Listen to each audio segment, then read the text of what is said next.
Noé dio un mensaje de advertencia al mundo. Le dijo que la hora del juicio de Dios había llegado y le mostró su necesidad de entrar en el refugio del arca. Este tiempo de juicio fue una prueba en la que todos tuvieron que enfrentarse con la decisión de aceptar o rechazar el mensaje.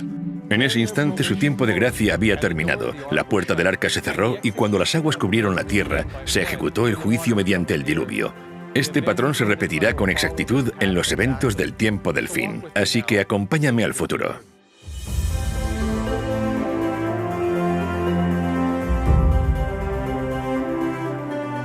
Soy Jeff Rage, el presentador. Estoy caminando sobre una línea de tiempo que abarca todo el largo de este estadio de fútbol. Cada pulgada de este campo representa un año. Como podéis ver, esta línea de tiempo realmente nos ayuda a tener una mejor perspectiva. Anteriormente vimos cómo una profecía del libro de Daniel predijo el año exacto en que volveríamos a vivir los días de Noé, el comienzo del tiempo del fin. Vimos cómo esa profecía de 2300 días comenzó en el año 457 a.C. con el decreto de Artajerjes y cómo un día simbolizaba un año, así que abarcaba 2300 años.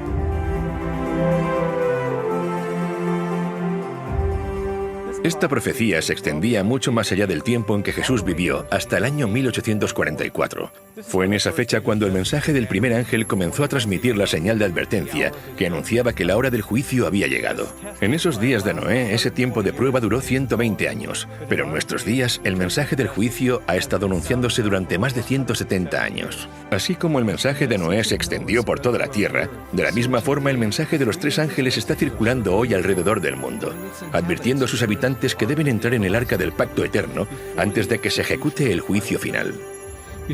Antes del diluvio, hubo un momento cuando el último mensaje de misericordia ya había sido dado y todas las personas delante del arca con la puerta abierta tuvieron que hacer una elección. Este es el punto donde ahora nos encontramos. Los mensajes del segundo y del tercer ángel nos advierten sobre la última gran crisis del mundo, que colocará a las multitudes de la tierra en el valle de la decisión, tal y como ocurrió en los días de Noé.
Como en los días de Noé, tercera parte, el Valle de la Decisión.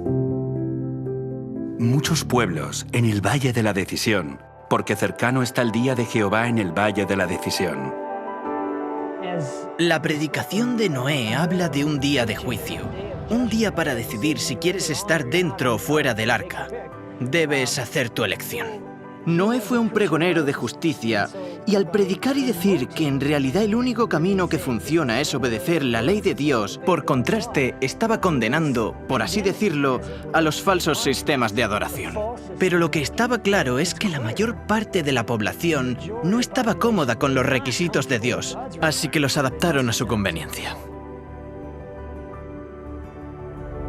En los días de Noé, debido a la idolatría existente y a la proliferación por todo el mundo de un sistema falso de adoración, la gente estaba dispuesta a rechazar la invitación para entrar en el arca. En nuestros días, los innumerables sistemas de adoración cosecharán un resultado similar, el rechazo del pacto eterno. Pero Dios no dejará que nadie que desee conocer la verdad sea engañado.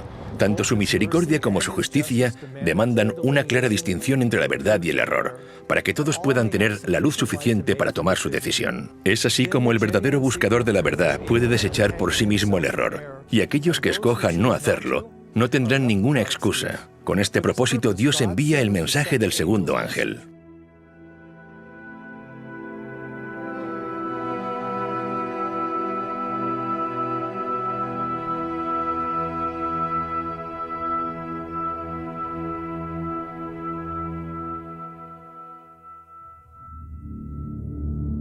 El mensaje del segundo ángel.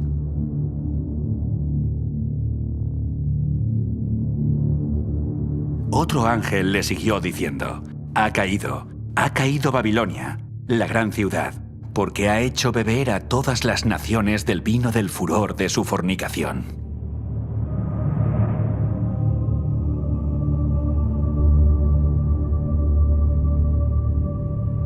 Ahora, ¿qué es el vino? En las Escrituras el vino representa las falsas doctrinas. El vino es escarnecedor, la sidra alborotadora, y cualquiera que por ellos yerra no es sabio. Beber de este vino es ser engañado, porque es un vino fermentado y hace que las personas se desvíen de la verdad. Así que en contraste con el mensaje del primer ángel que presenta la verdadera doctrina, Babilonia predica el vino, que es una doctrina falsa.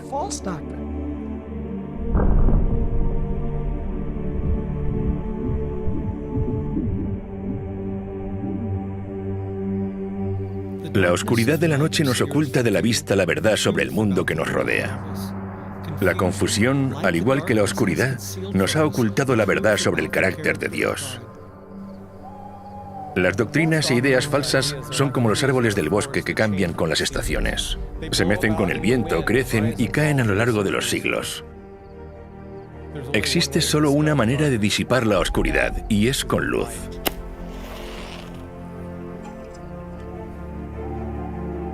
Pedro nos dice que tenemos también la palabra profética más segura, a la cual hacéis bien en estar atentos como a una antorcha que alumbra en lugar oscuro.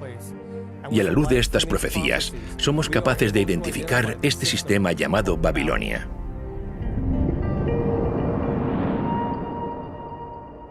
Babilonia está representada por una mujer en Apocalipsis capítulo 17. Y me llevó en el espíritu al desierto, y vi a una mujer sentada sobre una bestia escarlata llena de nombres de blasfemia, que tenía 7 cabezas y 10 cuernos.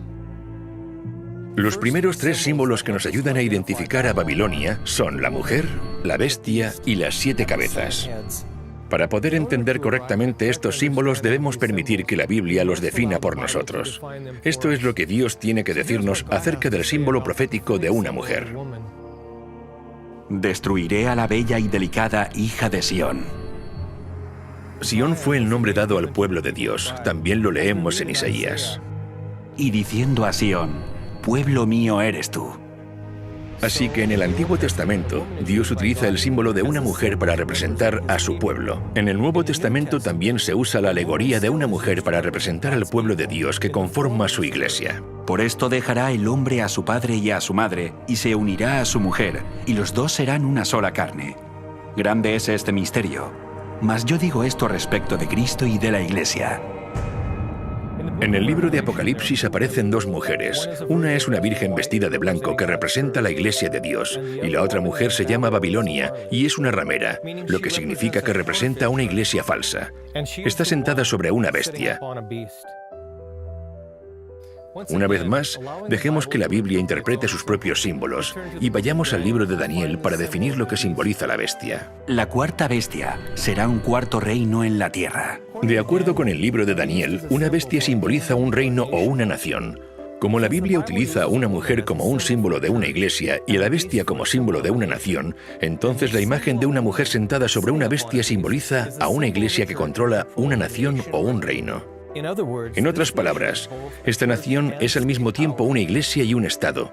Después Juan dice que esta bestia tiene 7 cabezas, y la Biblia nos dice qué es lo que representan estas cabezas tan solo 6 versículos más adelante. Esto para la mente que tenga sabiduría. Las 7 cabezas son 7 montes, sobre los cuales se sienta la mujer. El hecho de que esta mujer se siente sobre esta bestia con 7 cabezas nos dice que esta iglesia y este estado están localizados cerca de 7 montes. Juan sigue describiendo a esta mujer con detalle.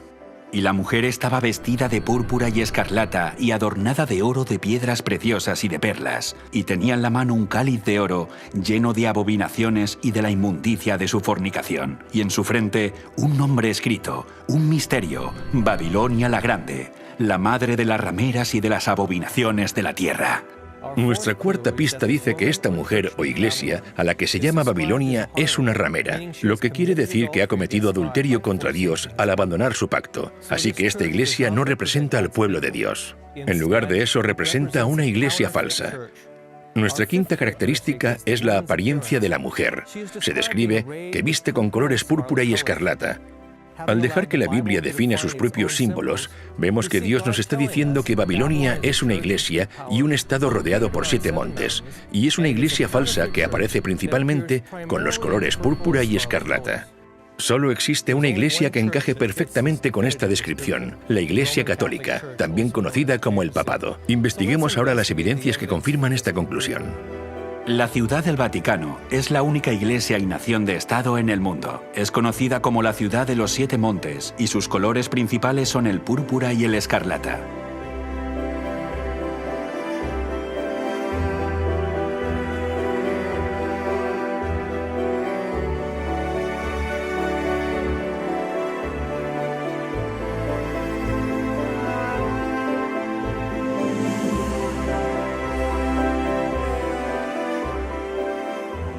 Durante la Reforma Protestante, muchos de los reformadores, incluyendo Thomas Cranmer, John Wesley, William Tyndale, John Wycliffe, Philip Melanchthon, Juan Hus, Martín Lutero y otros muchos, todos concluyeron que el papado era la ramera de Babilonia que aparecía en las Escrituras.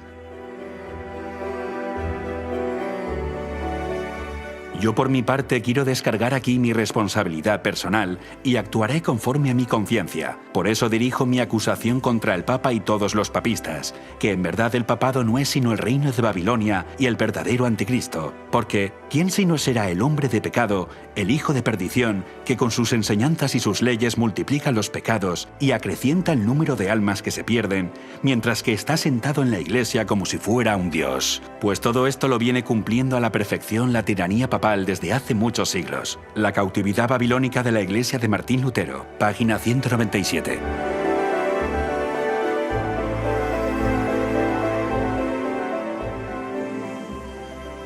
El mensaje del segundo ángel es una advertencia contra el vino de Babilonia y la influencia tóxica de sus falsas doctrinas que han engañado al mundo entero. Sí, incluso al mundo cristiano. Este gran engaño no se produjo de un día para otro, sino sutilmente a lo largo de varios siglos. Cuando piensas en lo que dijo Jesús justo antes de ir al cielo, Él dijo que este evangelio debía ser predicado en todo el mundo y después vendrá el fin. Vemos que los discípulos salen a predicar este evangelio, pero el fin no llegó. Yo creo que la razón es porque el evangelio se contaminó y comenzó a esparcirse por todo el mundo un evangelio diferente. En la segunda parte de esta serie, vimos cómo el santuario nos revela el Evangelio eterno y el pacto eterno, pero ahora veremos una profecía en el libro de Daniel donde se ataca al santuario. Esto es exactamente lo que aquí se está describiendo, un ataque al Evangelio y al pacto, reemplazándolo por un pacto falso. En Daniel capítulo 8, la Biblia habla sobre el poder de este cuerno pequeño que contaminaría el santuario.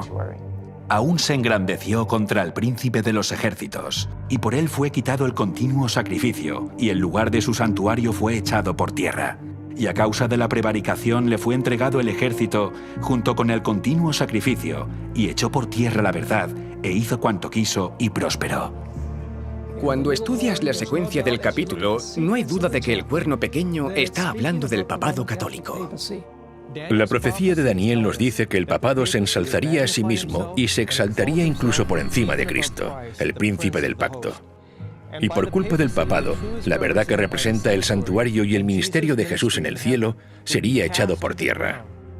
En lugar de mirar a Jesús como nuestro sumo sacerdote en el santuario celestial, haría que las personas se dirigieran a los sacerdotes humanos en un santuario falso en la tierra.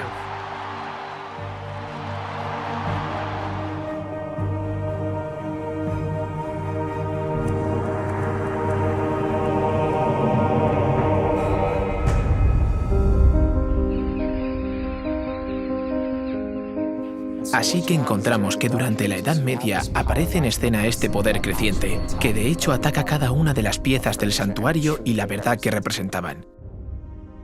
El altar del sacrificio, que representaba el sacrificio de Cristo, fue atacado. En cierto sentido, fue alterado y apareció una nueva doctrina que decía que el sacrificio de Cristo no era suficiente para obtener el perdón de los pecados. Y si querías ser perdonado, tenías que pagar dinero. Necesitabas comprar indulgencias, hacer penitencias, así que el sacrificio de Cristo era insuficiente para limpiar los pecados. Y el sacrificio de Cristo, que es solo uno, ahora se repite constantemente en cada misa, y es así como la cruz pierde todo su poder. El lavacro, que representa el bautismo, también fue alterado. Debemos arrepentirnos y ser bautizados, lo que significa que debes de tener la edad suficiente como para entender que has pecado y ser libre de arrepentirte. Pero esta enseñanza fue reemplazada por el bautismo de infantes.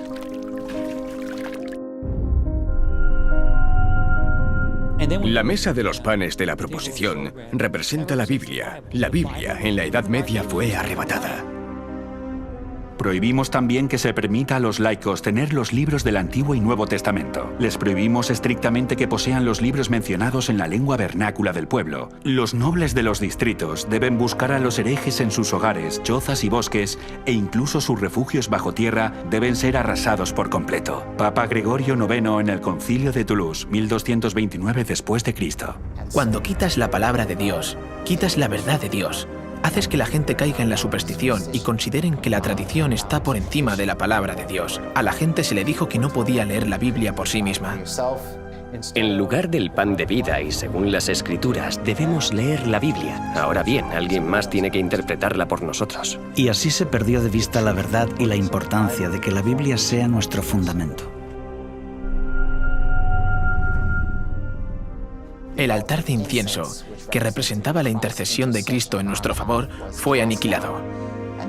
Y en su lugar se estableció el confesionario, un espacio de 2 compartimentos divididos por una cortina, con un hombre sentado en el lugar de Dios, escuchando las confesiones de otros hombres.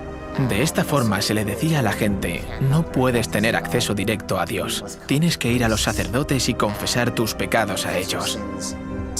El sacerdote vino y se colocó entre el pecador y el Señor y dijo: no, tú debes ir a Dios a través de mí, necesitas confesarme a mí tus pecados.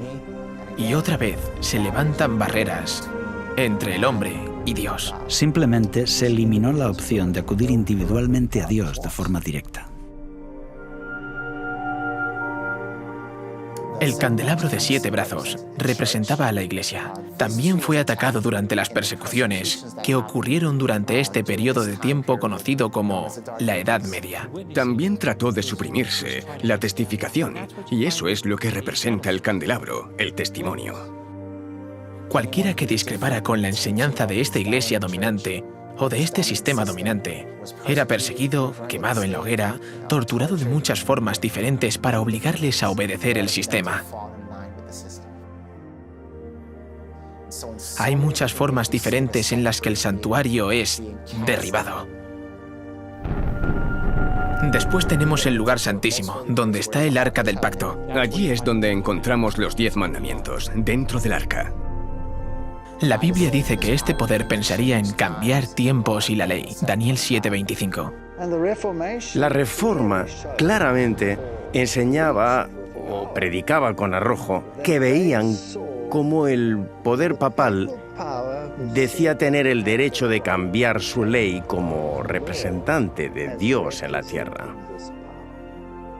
La Biblia dice: acuérdate del sábado para santificarlo. Y la Iglesia Católica lo contradice: por mi divino poder anulo el sábado y te ordeno guardar el primer día de la semana. Y mirad, todo el mundo civilizado se postra en obediencia reverente a la orden de la Santa Iglesia Católica. La profecía predijo que la Iglesia Católica pensaría en cambiar los tiempos y las leyes, y que la Iglesia reconocería este hecho. El Papa tiene el poder de cambiar los tiempos, de abolir leyes y de dispensar todas las cosas, incluso los preceptos de Cristo. Cuando lees la teología de la Iglesia Católica, encuentras que el catecismo ha suprimido el 2.º mandamiento. No aparece. Borraron el mandamiento que hablaba de las imágenes. No tendrás imágenes. Ahora tienen un problema porque solo tienen 9 mandamientos, así que tomaron el 10º mandamiento y lo dividieron por la mitad.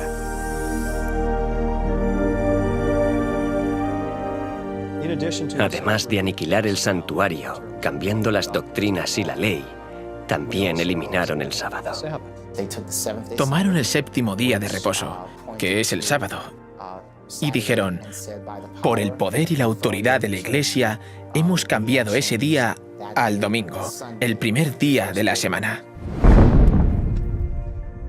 Enfatizando el cambio de este mandamiento, un sacerdote católico en 1903 dijo lo siguiente: Es correcto que recordemos a los presbiterianos, bautistas, metodistas y al resto de cristianos que la Biblia no apoya en ningún lugar su observancia del domingo. El domingo es una institución de la Iglesia Católica, y aquellos que observan este día observan un mandamiento de la Iglesia Católica. En los tiempos de la Iglesia cristiana primitiva, generalmente se entendía que guardar el sábado era parte de la vida cristiana. Y ahora se les decía que no, que el primer día de la semana es el nuevo día de reposo impuesto por la Iglesia Católica, porque ella misma dice tener el poder de hacerlo.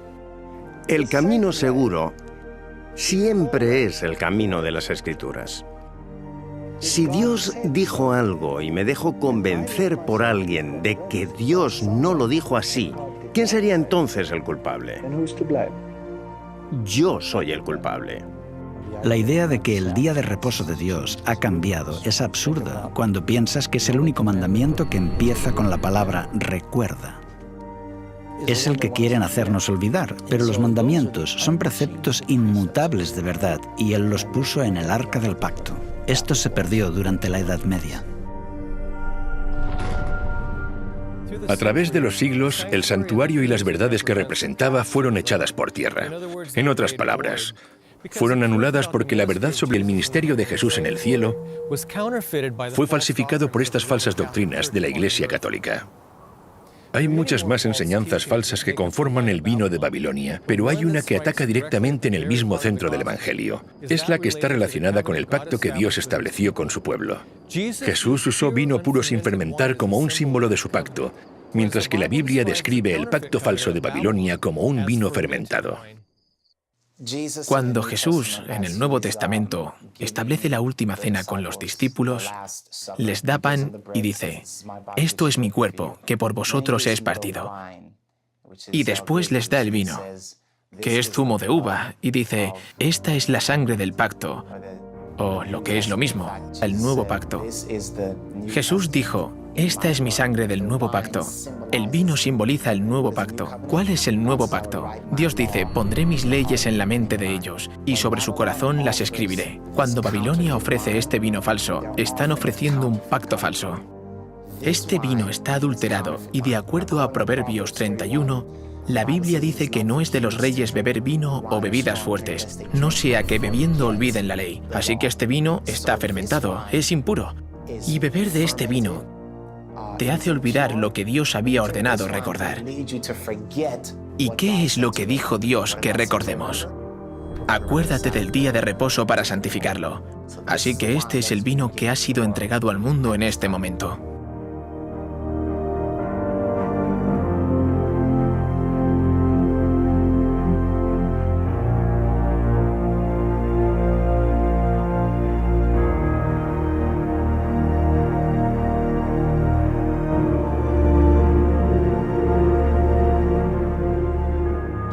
Vemos que cada pieza de mobiliario, incluyendo la ley de Dios, fue eliminada.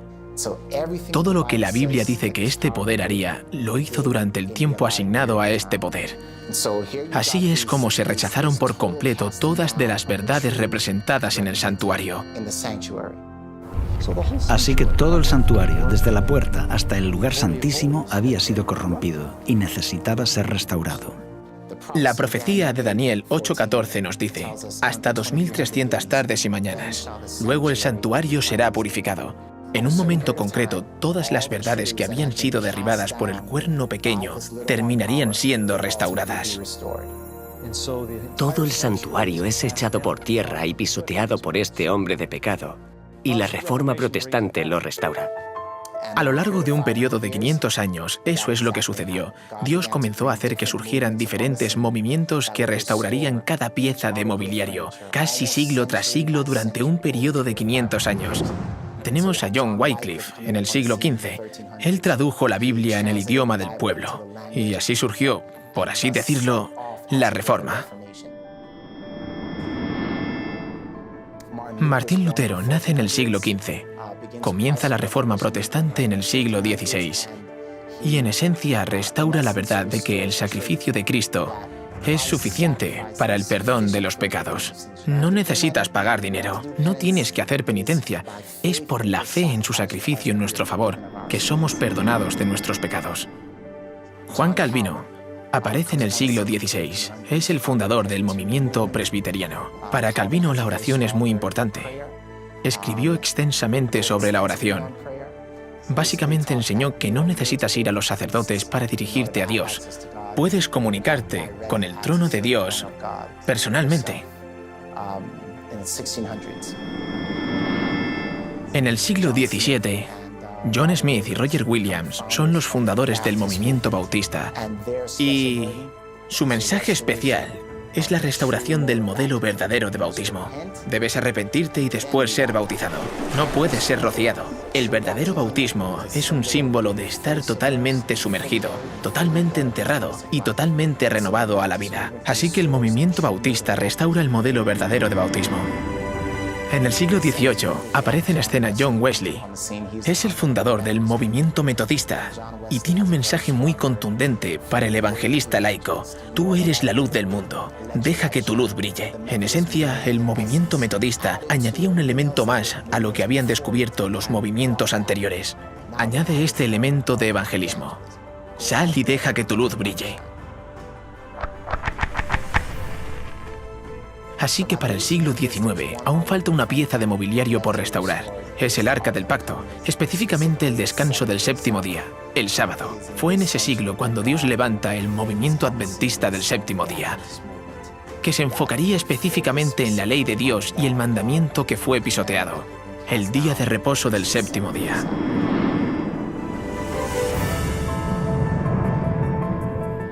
Así que en esencia tenemos estas dos profecías en el libro de Daniel. Una que dice que el santuario sería echado por tierra y la otra que dice que sería purificado al final de los 2300 días. Vemos que esto se confirma en la historia.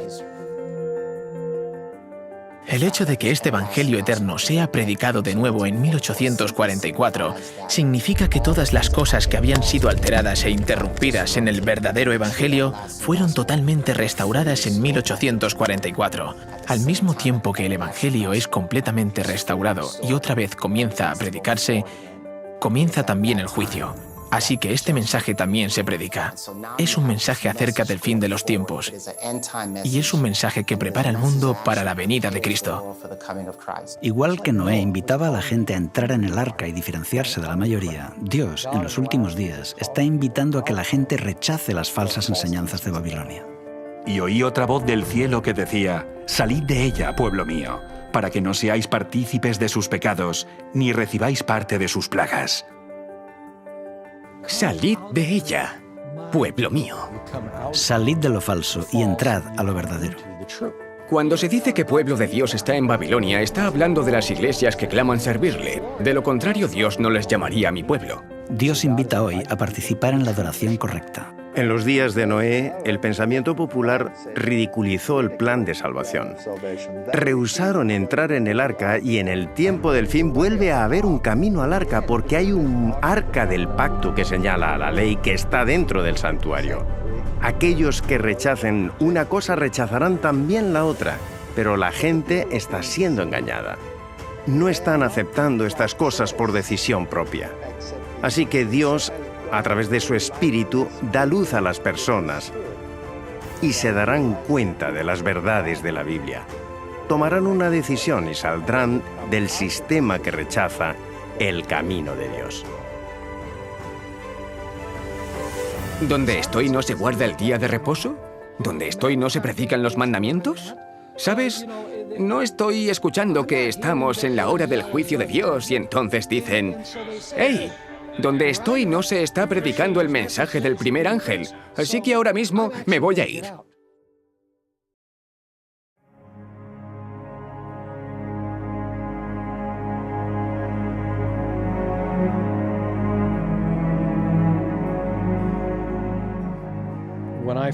La primera vez que escuché este mensaje, que la denominación a la que pertenecía era Babilonia, y que ese era un método falso de alabanza, me asustó y me salí de la Iglesia Católica.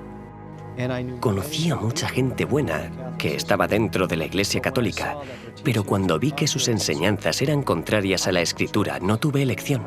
Como ser humano racional reflexioné y dije, bueno, la única conclusión lógica es seguir lo que Dios ha dicho en la Biblia, no la tradición de los hombres. Fue muy difícil porque toda mi familia era católica y lo siguen siendo hasta el día de hoy. Y esto es lo que necesitamos hacer que la gente conozca que Babilonia ha caído 2 veces. Y no solo el catolicismo romano, sino también las hijas de la ramera que son presentadas en Apocalipsis 17, porque ellas también se han convertido en una Babilonia espiritual. Y en su frente, un nombre escrito, un misterio: Babilonia la Grande, la madre de las rameras y de las abominaciones de la tierra. Se la describe como la madre de las rameras y abominaciones, así que ella es madre y tiene hijas, por lo que el mensaje de este segundo ángel avanza. Creo que este mensaje habla de la madre de forma genérica, pero también se refiere a las hijas. Así que, ¿quiénes son las hijas? Son las iglesias protestantes que salieron de ella, que ya no protestan, que han rechazado el mensaje del primer ángel. Claramente, el mensaje del segundo ángel invita a que la gente salga de los sistemas religiosos donde no se pone en práctica el mensaje del primer ángel. Esto se refiere a las iglesias protestantes que han dado la espalda al mensaje del santuario, a la ley de Dios, al sábado. Babilonia ha caído, ha caído. Apocalipsis 18 lo retoma diciendo, salid de ella, pueblo mío. Así que hay una invitación para que el pueblo de Dios, que está en estas organizaciones caídas, salga de ellas, porque estos sistemas caídos están enseñando que hay otro camino para acceder al trono de Dios. Cuando solo hay un camino al trono de Dios, y es a través del patrón que se nos dio en el santuario.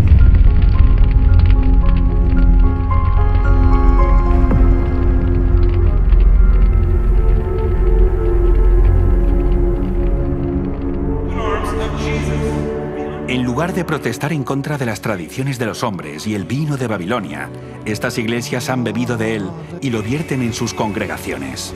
El término Babilonia, confusión, puede ser apropiadamente aplicado a estas entidades. Todos afirman que sus doctrinas vienen de la Biblia y aún así están divididos en prácticamente innumerables sectas con credos en claro conflicto. Pero la fe religiosa parece tan confusa e incoherente que la gente no sabe cuál es la verdad. A pesar de las tinieblas espirituales y el alejamiento de Dios que se observa en las iglesias que constituyen Babilonia, la mayoría de los verdaderos discípulos de Cristo se encuentran aún dentro de ellas. ¡Lo necesito, Señor! Muchos de ellos no han oído nunca las verdades especiales para este tiempo.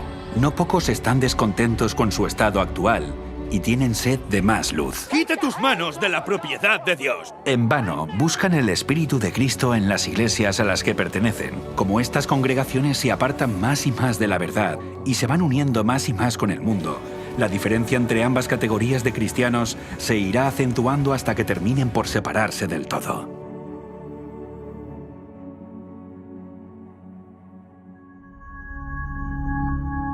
Recuerdo cuando descubrí este mensaje. Y tengo que decir que era una de esas personas que estaba en Babilonia. Era un pagano, pero la primera vez que fui a Jesús me uní a la típica iglesia evangélica y no hice esas cosas de las que estamos hablando. Y entonces, cuando escuché la verdad sobre el sábado y descubrí el mensaje de salir de Babilonia, fue una lucha. Fue doloroso. Creo que estuve algo enfadado porque me sentía engañado. Tal vez fueron sinceros, pero los maestros no compartieron el mensaje completo conmigo. Estaba frustrado. Vi a diferentes pastores y me pregunté, ¿por qué estamos guardando el primer día de la semana cuando la Biblia claramente dice que el séptimo día es el día de reposo? Creo que pregunté esto a 10 pastores diferentes y probablemente me dieron 11 o 12 respuestas diferentes. Entre ellos no se ponían de acuerdo. Inmediatamente eso me dijo que algo estaba mal. Por otro lado, también fue difícil porque todos mis amigos estaban en esas iglesias y tenía que tomar una decisión.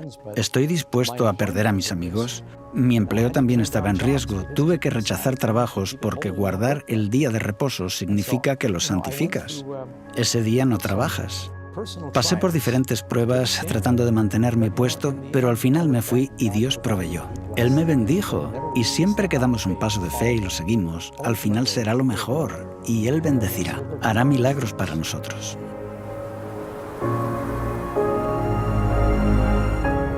Los mensajes del primer y del segundo ángel serán difíciles de aceptar para los cristianos. Estas advertencias ponen en duda muchas de las creencias fundamentales que los cristianos han profesado. Imagino cómo fue escuchar las serias advertencias de un diluvio global pronunciadas por Noé. También supusieron un reto para la gente de aquellos días. Muchas de esas personas profesaban ser adoradores de Dios, pero las formas falsas de adoración los habían desviado tanto que realmente creían que Noé era un iluso, y rechazaron la invitación a entrar en el arca. El vino de Babilonia y los falsos sistemas de adoración están teniendo el mismo efecto hoy. Impedirán que muchas personas, incluso cristianos, reciban el mensaje del primer ángel. El mensaje les está invitando a entrar en el arca del pacto eterno. Es una invitación para adorarlo a Él, quien hizo los cielos, la tierra y el mar. Vimos cómo este mensaje apunta al mandamiento del sábado, porque es al mismo tiempo un recordatorio de su creación y una señal del pacto eterno. Al descansar el sábado, mostramos que estamos alabando al Dios verdadero y que hemos entrado en el pacto eterno al abrazar su símbolo del sábado.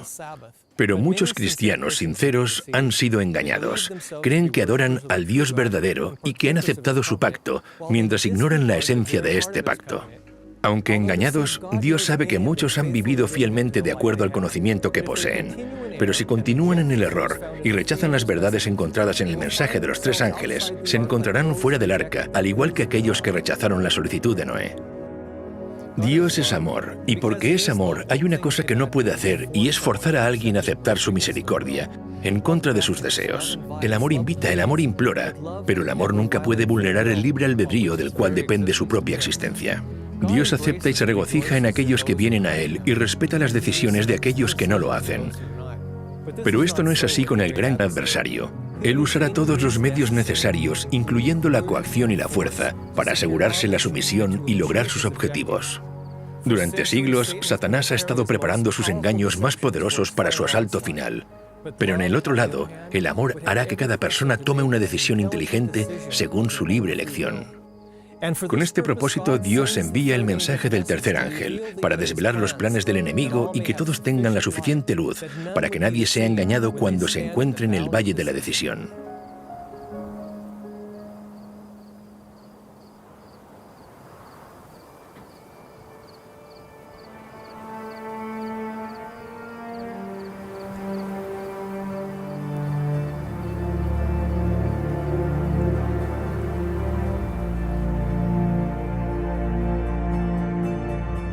El mensaje del tercer ángel.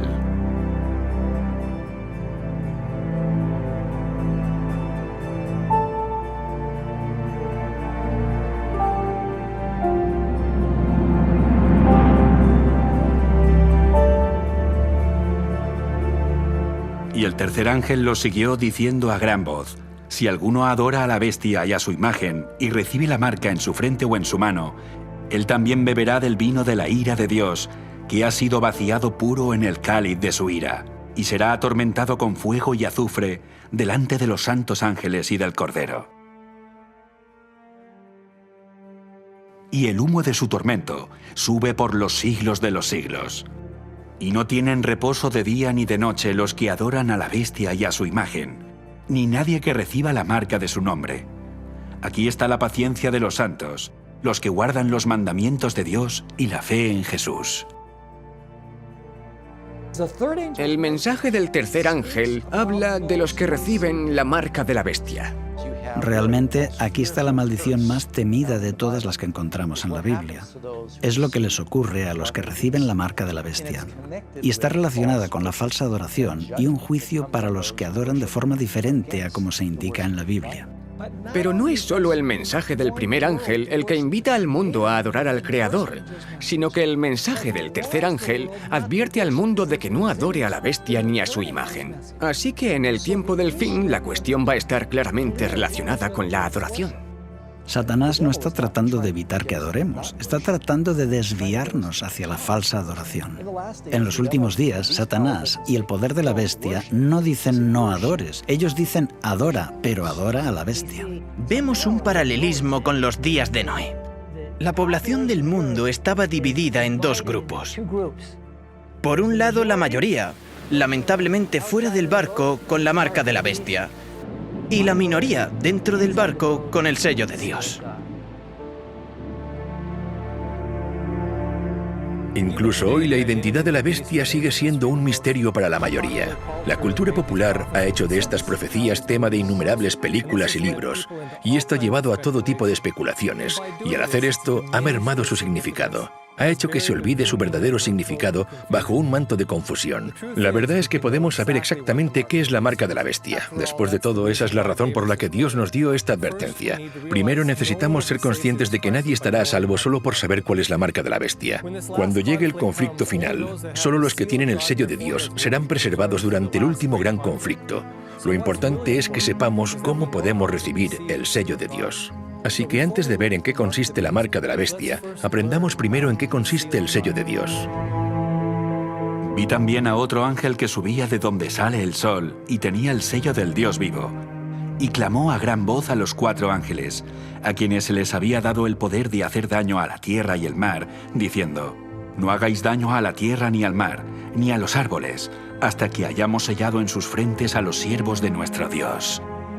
En los días de Noé fue sellado en el arca. Esto solamente significaba que no podía salir y que nadie podía entrar. Una vez en el arca, la Biblia dice que el Señor le cerró la puerta. En las Escrituras, la palabra cerrar y la palabra sello son intercambiables. Por ejemplo, Dios le dijo a Daniel: cierra las palabras y sella el libro hasta el tiempo del fin. De esta forma, la palabra cerrar y la palabra sellar tienen el mismo significado. Por lo tanto, cuando la Biblia dice que el Señor lo cerró, es lo mismo que decir el Señor lo selló. Noé fue sellado en el arca del pacto y fue preservado durante el diluvio. Fueron salvados del juicio que iba a venir sobre toda la tierra. No hay otro momento más difícil en la historia humana que se pueda comparar en intensidad con el que el pueblo de Dios va a atravesar. Para poder resistir este periodo, esta dura prueba, el pueblo de Dios tiene que haber sido sellado primero. Y el propósito del sello es, en primer lugar, que Dios identifique a los que son suyos para que los ángeles sepan a quién deben proteger durante este momento de dificultad. Isaías, capítulo 8, versículo 16, habla de sellar la ley entre los discípulos de Dios. Ata el testimonio, sella la ley entre mis discípulos. Así que aquí descubrimos que hay una relación entre el sello de Dios y su ley. Cuando ves los sellos antiguos que se usaban en tiempos bíblicos, ves que siempre tienen 3 elementos. Tienen el nombre de la autoridad que los expedía, el rey o quien fuera, tienen su título y tienen su jurisdicción. Un sello tiene el título, el nombre y el territorio. Y cuando lees los 10 mandamientos, solo el 4º mandamiento habla de Dios como el creador. Tiene el nombre y tiene el territorio. Su jurisdicción es ser el gobernador de los cielos y la tierra. Así que justo en el mandamiento del sábado encontramos el sello de Dios, y esto es algo único que identifica al que adoramos. Al igual que en los días de Noé, subirse al arca representaba que aceptaban todo el código moral de Dios, los 10 mandamientos, seguir la voluntad de Dios. En el tiempo del fin, guardar el sábado es la señal de que se aceptan todos los requisitos morales de Dios. El sello, de acuerdo con la Biblia, puede resumirse en ese mandamiento, el cuarto mandamiento. No porque ese mandamiento por sí mismo te salve, sino porque ese mandamiento da autoridad a toda la ley. Sin el cuarto mandamiento, el resto del decálogo podría ser las leyes de cualquiera. Pero este es el Señor, tu Creador. Eso es lo que le da el sello de autoridad a toda la ley. Guardando ese día conforme al mandamiento, estás reconociendo la autoridad del legislador, y por eso es importante guardar el sábado. Y santificad mis días de reposo, y sean por señal entre mí y vosotros, para que sepáis que yo soy Jehová vuestro Dios. Realmente, el sábado determina a quién adoras. Guardar el sábado muestra que hemos confiado nuestras vidas a nuestro Creador, a nuestro Salvador. Si el día de reposo es la señal de Dios como el Creador, la marca de la bestia debe ser una señal antagónica que este poder ha creado para rivalizar con la señal que Dios estableció. ¿Cuál fue la señal que Dios estableció y que le reconoce como creador?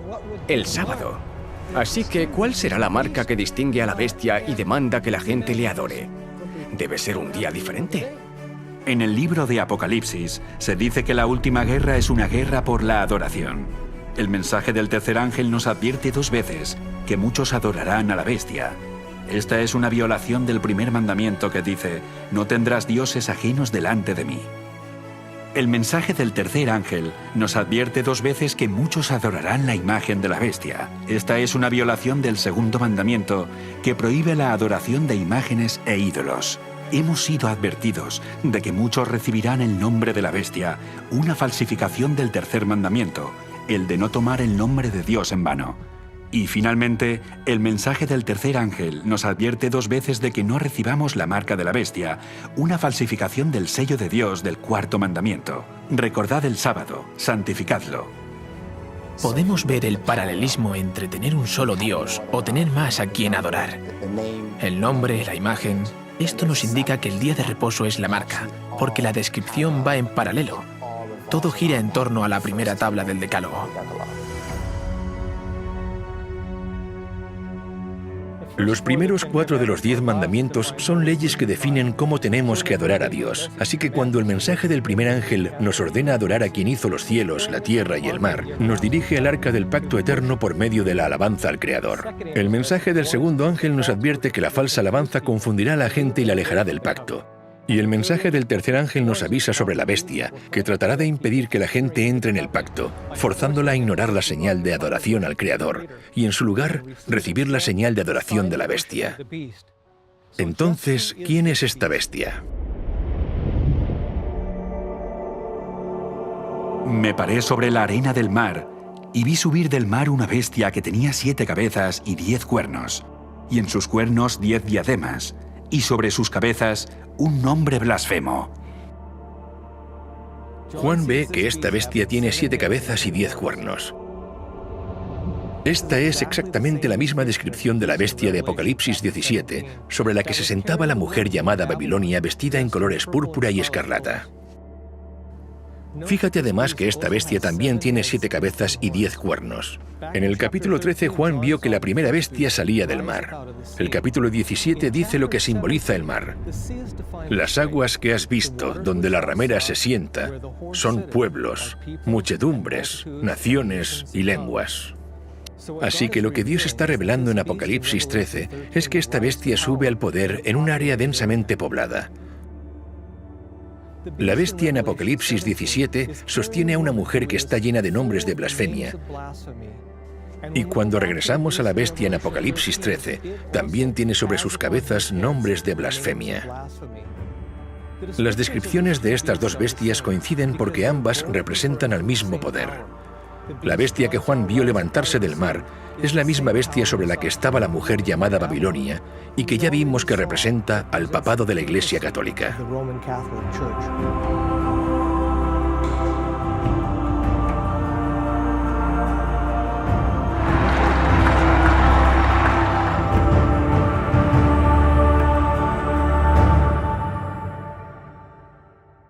Cuando estudiamos quién es la bestia y entendemos cómo los símbolos de la bestia representan al sistema papal y a la Iglesia Católica, encontramos que su marca de adoración es la reivindicación de la capacidad que dicen tener para cambiar la ley de Dios.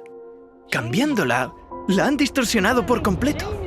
Han tomado el cuarto mandamiento y han hecho que se aplique no al día de reposo de la creación, no a la señal del poder y autoridad del Creador, sino al domingo. Según la Iglesia Católica, esta sería la marca de su autoridad, y esta es la marca de la bestia en el tiempo del fin. Un arzobispo de la Iglesia Católica dijo lo siguiente en 1562. Por lo tanto, la autoridad de la Iglesia no está unida a la autoridad de las Escrituras, ya que la Iglesia había cambiado el sábado al domingo, no por orden de Cristo, sino por su propia autoridad. La Iglesia Católica señala el cambio de la ley de Dios como prueba de que su autoridad está por encima de la Biblia y sostiene que este cambio es una señal de su autoridad. En 1893, la Iglesia Católica distribuyó la primera edición de un artículo que después fue renombrado El reto de Roma: ¿por qué los protestantes guardan el domingo? En esta publicación, el autor católico lanza a los protestantes esta pregunta.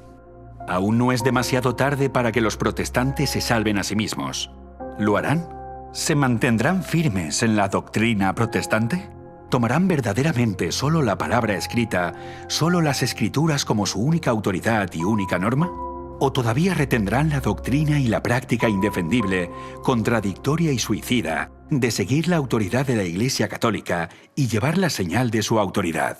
¿Guardarán el día de reposo del Señor, el séptimo día, de acuerdo a la Escritura? ¿O guardarán el domingo de acuerdo a la tradición de la Iglesia Católica? Eliminar aquello que nos recuerda la autoridad de Dios como Creador, rechazar la señal de la fe, la supresión de esas cosas, ataca a los cimientos de nuestra relación con Dios y todo lo que esto conlleva. El acto más desafiante que puede haber para desafiar la autoridad de Dios es cambiar su ley, porque la ley es la base de su gobierno. El papado reclama este cambio como una señal de su autoridad. Aquellos que adoren al Creador honrarán el día que Dios santificó como la señal de su autoridad y de que forman parte del pacto. Y aquellos que pisoteen la ley de Dios para obedecer una representación humana recibirán la marca de la bestia, porque aceptan la señal de lealtad al poder que escogieron obedecer, en lugar de obedecer a Dios. Este es el centro del conflicto en esta última guerra por la adoración. Conforme esta crisis se intensifica y se hace universal, cada persona recibirá la señal del poder que decidieron obedecer, en la frente o en la mano. La marca será tanto en la frente como en la mano. Ahora bien, para entender realmente lo que esto implica, tenemos que leer Deuteronomio capítulo 6. Y estas palabras que yo te mando hoy estarán sobre tu corazón, y las repetirás a tus hijos, y las atarás como una señal en tu mano, y estarán como frontales entre tus ojos. Así que primero necesitamos entender qué significan estas palabras, que son los mandamientos que acababan de ser dados en el capítulo anterior. En Éxodo capítulo 13, versículo 9, dice lo mismo. Y también en Deuteronomio 11. La ley de Dios debe estar en tu mano y como frontales entre tus ojos. Y eso añade un nuevo significado a la marca de la bestia. La marca en la frente significa que conscientemente has tomado la decisión de no seguir a Cristo. Hablamos de símbolos. En la mano significan tus acciones y en la frente tu fe y tu forma de adorar. Puedes recibir la marca de cualquiera de las dos formas. Puede que conscientemente no estés de acuerdo con ella, pero la recibes porque dices, realmente no estoy de acuerdo, pero voy a hacerlo porque no quiero perder mi vida. El texto dice que está en la mano y en la frente. Tienen la ley y el pacto de la bestia en su forma de actuar y en su forma de adorar. En esta guerra por la adoración, la bestia tiene un aliado poderoso. Después de ver la primera bestia levantarse del mar, Juan ve otra bestia y dice que esta segunda bestia es la que forzará al mundo a adorar a la primera bestia. Después vi otra bestia que subía de la tierra y tenía 2 cuernos semejantes a los de un cordero, pero hablaba como dragón. Y ejerce toda la autoridad de la primera bestia en presencia de ella y hace que la tierra y los moradores de ella adoren a la primera bestia, cuya herida mortal fue sanada. Instigar a que alguien haga algo significa que estás utilizando la fuerza, y en esta profecía la segunda bestia usará su poder para provocar o forzar a los habitantes de la tierra a que adoren a la primera bestia.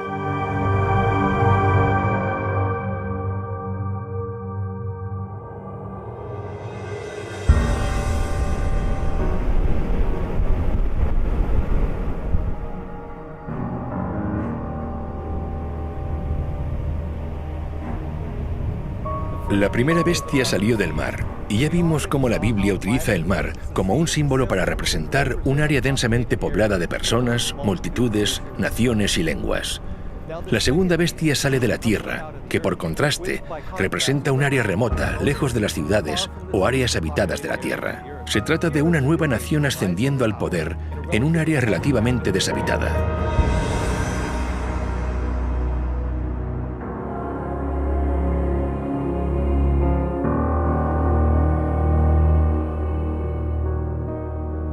Además, esta bestia tiene 2 cuernos como los de un cordero. A través de la Biblia vemos que el cordero es un símbolo que representa a Jesús, el Cordero de Dios. Así que cuando se describe la segunda bestia con 2 cuernos como los de un cordero, estaríamos buscando sin equivocarnos a una especie de nuevo Cristo o a una nación cristiana ascendiendo al poder en un área deshabitada. Sin lugar a dudas, hay solo una nación que cumple estos requisitos.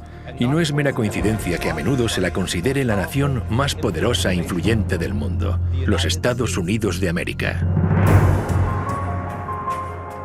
Los padres fundadores de esta nueva nación profesaban creer en el Dios de la Biblia cuando declararon: consideramos estas verdades evidentes por sí mismas, que todos los hombres han sido creados iguales. El Creador les ha concedido ciertos derechos inalienables. Entre esos derechos se cuentan la vida, la libertad y la búsqueda de la felicidad.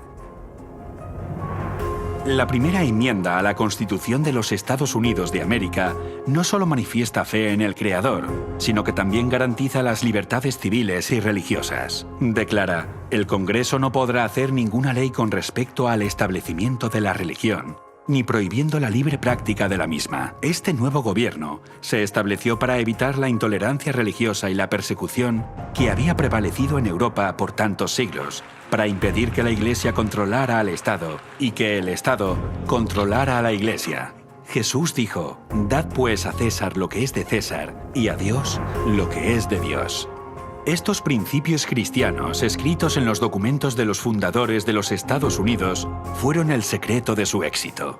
Millones huyeron a América para poder adorar de acuerdo a los dictados de su conciencia. Pero la Biblia declara que se avecinaban cambios. Cuando Juan vio a esta bestia salir de la tierra, dice que era como un cordero, pero hablaba como dragón. Justo en el siguiente versículo leemos que esta bestia, que son los Estados Unidos de América, hace que la tierra y los moradores de ella adoren a la primera bestia. Las profecías declaran que los Estados Unidos de América, a menudo considerados la autoridad civil del mundo más poderosa, unirá sus esfuerzos con la Iglesia Católica, que es considerada como la autoridad moral y espiritual más sobresaliente del mundo.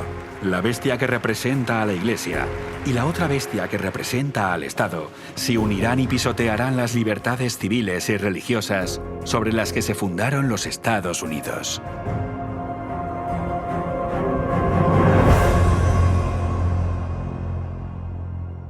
En el tiempo de Cristo y los apóstoles, miles de personas abandonaron la religión de los saduceos y los fariseos, a los que Jesús había declarado corruptos, para formar parte del cuerpo de Cristo, la Iglesia del Nuevo Testamento. Los líderes religiosos apelaron al poder político para perseguirlos. Es por esto que el rey Herodes, en Hechos capítulo 12, había arrestado a Pedro y había ejecutado a Santiago. Aquel clero estaba pidiendo al poder político que persiguiera al pueblo de Dios. La historia se repitió durante la Edad Media con el poder de la bestia, cuando utilizaron el poder civil para perseguir, encarcelar y ejecutar a aquellos que no obedecieran las disposiciones de la Iglesia. Esto volvería a pasar. Veremos que en el tiempo del fin esto se va a repetir. Posiblemente necesitaríamos debatir un proyecto de ley que requiera que cada americano vaya a la iglesia de su elección el domingo para tratar de lograr una renovación moral. Sí, estamos hablando de la senadora Sylvia Allen y ella piensa que la nación está sufriendo una decadencia moral. La cuestión acerca del día de reposo será muy importante en todo el mundo. Las cadenas de radio y los canales de televisión también difundirán la visión opuesta porque Dios es un Dios justo. Así que la televisión, la prensa y otras organizaciones informarán acerca de las dos opciones, de los dos sistemas de adoración y los dos días de reposo. El sábado bíblico en el séptimo día y el día de reposo del resto del mundo. Se asegurarán de que este mensaje quede claro. Los cristianos han dicho que lo cambiaron. No, te equivocas. Mucha gente escuchará este mensaje en la 11ª hora. Miles se convertirán. Y el séptimo día fue un día de descanso ahora. El primer día, el domingo, que por cierto fue tomado de los romanos y los griegos, se introdujo después. ¿Cuál es el problema? Lo que está ocurriendo es que los pecados de Babilonia están siendo desenmascarados y la gente se va a dar cuenta de que las iglesias son Babilonia. Y de que estas iglesias han estado enseñando doctrinas falsas. Irán a sus pastores y sacerdotes y dirán, ¿son ciertas estas cosas? ¿Por qué no nos habéis dicho nada? Y preguntarán, ¿estas cosas son así? Y claro, la mayor parte harán todo lo que puedan para denunciarlo y apartarse de ellos, pero ellos continuarán diciendo paz, paz, no os preocupéis por estas cosas. Les están engañando, pero muchos no se quedarán satisfechos. Habrá muchos que escuchen este mensaje y lo acepten. Van a posicionarse y saldrán de Babilonia a costa de una gran pérdida personal y experimentarán una gran tribulación y persecución. Comenzarán a abandonar las iglesias nominales, aunque los líderes no van a descansar tranquilamente. De hecho, harán todo lo que puedan para contrarrestar el mensaje que ha sido difundido.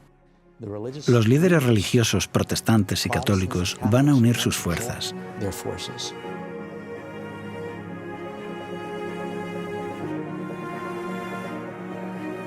Probablemente habrá una gran confusión financiera en el mundo. Tal vez desastres naturales. Dirán que todas estas calamidades están ocurriendo porque estas personas son unos rebeldes, siguen su propia interpretación de la Biblia y apelarán al poder civil. Estos líderes de la Iglesia, estos líderes protestantes, se unirán al Estado y formarán una imagen de la bestia. La Iglesia y el Estado se darán la mano. Sé que suena imposible en un país con la primera enmienda, donde el Congreso no puede crear leyes estableciendo una religión o prohibiendo el libre ejercicio de ella. Pensamos, ¿cómo puede llegar a ocurrir esto en los Estados Unidos de América? Apocalipsis 13, versículos 11 al 18, nos dice que está llegando el día cuando esto ocurra. También hace grandes señales, de tal manera que aún hace descender fuego del cielo a la tierra delante de los hombres. Y engaña a los moradores de la tierra con las señales que se le ha permitido hacer en presencia de la bestia, mandando a los moradores de la tierra que le hagan imagen a la bestia. Cuando dice que los Estados Unidos dirán al mundo que deben hacer una imagen de la bestia, está diciendo que deben imitar el sistema papal, creando un gobierno de iglesia y Estado. Las iglesias líderes de los Estados Unidos se unirán en puntos comunes de doctrina y juntas harán que el gobierno imponga sus decretos.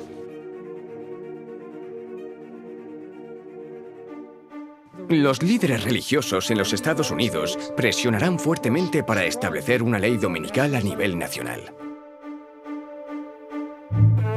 Los gobiernos estarán inundados con solicitudes para hacer que la legislación establezca el domingo como día de adoración.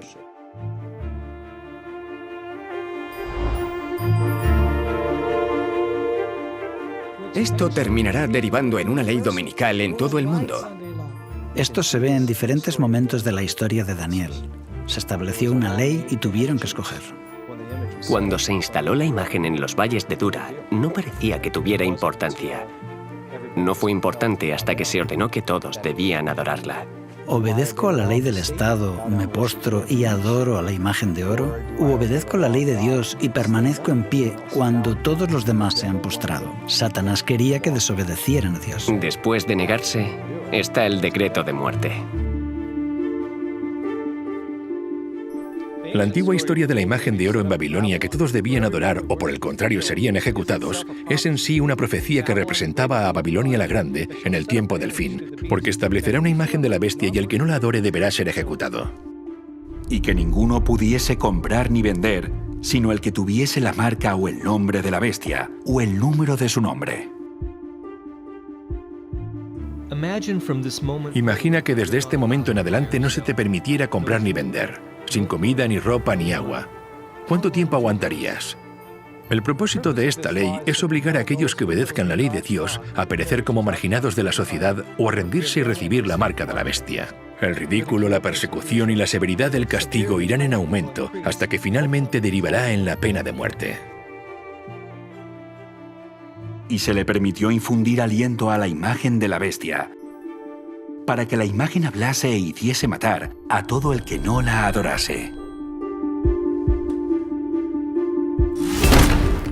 ¡Alto, policía! ¡Policía! ¡Ya habéis ¡Vamos, oído! póngase ahí! ¡Vamos! ¡No se mueva! ¡Al suelo! ¡Vamos, vamos, al suelo! Y la Iglesia instigará a que aquellos que no obedezcan esta ley sean perseguidos. La presión política va a ser aplicada de tal forma que usarán el poder militar y policial para perseguir a aquellos que crean en la verdad bíblica. Muchos antes del final, en el fin del tiempo de gracia, perderán sus vidas o serán llevados a prisión. El problema del mundo es lo que lo controla. Hay solo una minoría que tiene el mensaje de fe en la justicia de Dios. Es el mensaje de Noé y es un mensaje de esperanza. Es un mensaje de salvación, pero también es un mensaje de juicio. La elección final es del hombre, que debe decidir entre la ley dada por Dios y la ley dada por el hombre. Y el catolicismo dice exactamente lo mismo. Dice que la decisión está entre el sábado bíblico y el día de reposo papal.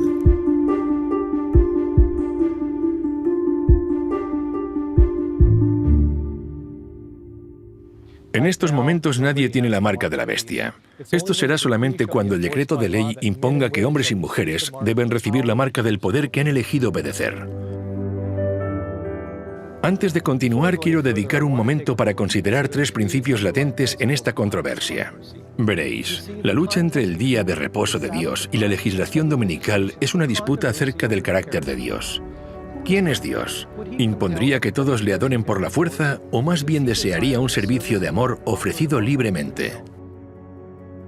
Dependiendo de nuestra respuesta, esta pregunta determinará en qué lado de la controversia te encontrarás. Si crees que Dios obligará a los suyos a adorarlo, entonces puedes llegar a pensar que Dios desea la ley dominical. Sin embargo, si crees que el carácter de Dios es altruista y amoroso, entonces reconocerás que la imposición del día de descanso, la violación de la libertad y la conciencia es la obra de otro poder. El segundo principio nos lleva a la siguiente pregunta. ¿Cómo nos salva Dios? La idea de que podemos apaciguar a Dios y poner fin a los desastres de la tierra imponiendo de forma estricta el día de adoración, en cierto modo sería como aceptar el principio de que el hombre puede salvarse a sí mismo mediante su esfuerzo personal. Por otra parte, si creemos que Dios es quien nos da la salvación, tal y como nos lo asegura el pacto hecho con Él, entonces entraremos en su reposo y honraremos el séptimo día, que fue dado como una señal de que reconocemos que Él es el único que nos salva. El tercer principio es la demostración. Es en las crisis donde se revela el verdadero carácter, y cuando el conflicto final envuelva al mundo, todos manifestarán el carácter que han cultivado. Unos revelarán el carácter altruista de Dios al sacrificar sus vidas para ayudar a salvar a otros, mientras que otros revelarán el carácter egoísta del adversario al sacrificar las vidas de otros para salvarse ellos mismos. Estos son los principios detrás del gran conflicto en los que todos nosotros estaremos involucrados. Y aquí se puede ver con claridad que lo que crees acerca del carácter de Dios y lo que crees sobre la salvación determinará probablemente si escoges recibir la marca de la bestia o el sello de Dios.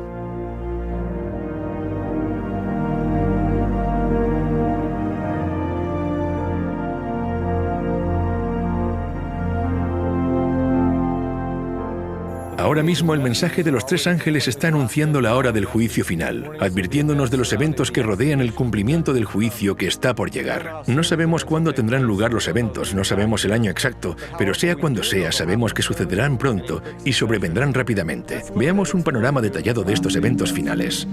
Ahora mismo los eventos que ocurren en el mundo están confluyendo para suscitar la crisis de la marca de la bestia, tal y como la Biblia lo predijo. Y será entonces cuando se agote el tiempo de prueba, seguido por la ejecución del juicio y la segunda venida de Cristo. En los días de Noé, el mundo entero se encontraba en el valle de la decisión, pero cuando todos habían tomado su decisión de aceptar o rechazar el refugio del arca, la puerta de la misericordia se cerró. En ese momento, su decisión fue sellada. Todos habían elegido aceptar o rechazar la invitación para entrar en el refugio del pacto eterno, y muy pronto la puerta se volverá a cerrar de nuevo para siempre.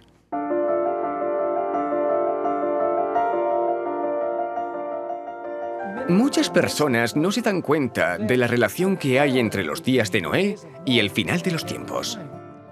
No tanto por la propia destrucción y la crueldad que existía en el mundo, sino que el verdadero paralelismo se encuentra en el momento en que la puerta se cierre.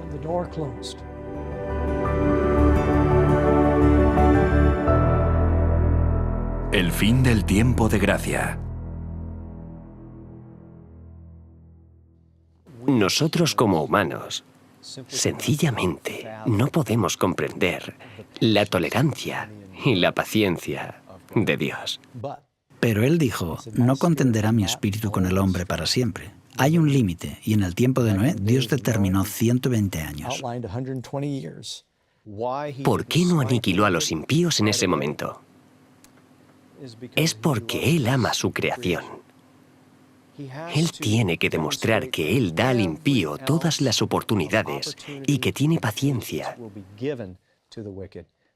Pero llega un punto donde el tiempo de gracia termina y vemos que la puerta del arca se cierra. Creo que justo ahora estamos llegando al fin del tiempo de gracia de Dios y de la misericordia para esta generación.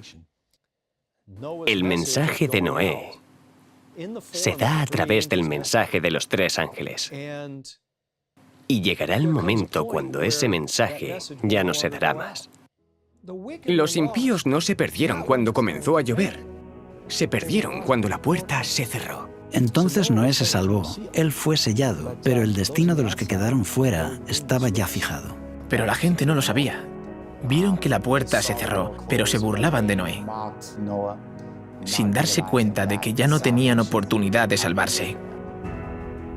Aunque el tiempo de gracia había terminado, el hombre estaba todavía en la tierra. En el tiempo del fin volverá a haber un momento cuando la gracia se haya terminado, pero el hombre esté aún en la tierra. El juicio se ha terminado. El juicio hace que una nación, un pueblo, sea destruido. Pero aún no se ha ejecutado la sentencia. Esto es lo que sucederá en el tiempo del fin. Muchos cristianos creen que la posibilidad de salvación terminará después de que Jesús regrese. Pero el hecho de que la puerta se cerrara en el tiempo de Noé nos muestra que esto no es verdad. La puerta de la salvación se cerrará antes de la segunda venida y leemos esto en Apocalipsis capítulo 22. El que es injusto, sea injusto todavía. El que es inmundo, sea inmundo todavía. Y el que es justo, practique la justicia todavía. Y el que es santo, santifíquese todavía. Y sabemos que Jesús aún no ha llegado en este momento, porque justo después de esto dice: He aquí, yo vengo pronto. Y en ese preciso momento, la paciencia de Dios se agotará, al igual que ocurrió en el tiempo de Noé. Así que Dios pide que nos preparemos, no para la segunda venida de Cristo. Él pide que nos preparemos para cuando se termine el tiempo de gracia.